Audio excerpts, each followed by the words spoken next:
Los productos yucatecos que participaron en la muestra Yucatán Expone, que se realizó en el Deportivo Casa Popular de la Alcaldía La Magdalena Contreras de la Ciudad de México, registraron ventas por 10.5 millones de pesos y la asistencia de más de 55,000 personas en los 10 días que duró el evento, que se realizó del 27 de mayo al 5 de junio.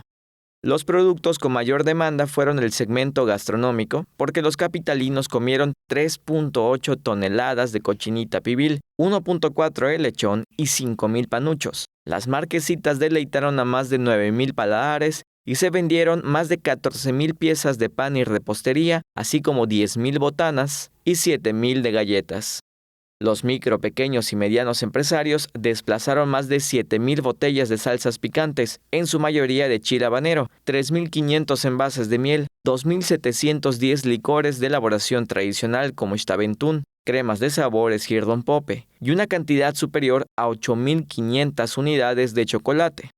Los capitalinos que asistieron a la muestra compraron más de 6,000 prendas de vestir de manufactura típica como guayaberas, hipiles y vestidos bordados, 710 sombreros de jipijapa, guano, palma y tela, 1,200 pares de calzado y 2,000 bolsas de cochinita envasada, dejando clara su preferencia por el icónico guiso.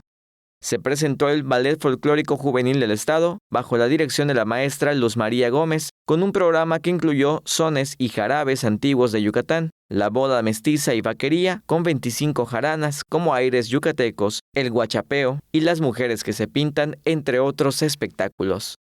Teleyucatán te informa. Teleyucatán te informa, lunes a viernes, 8 de la noche. Síguenos.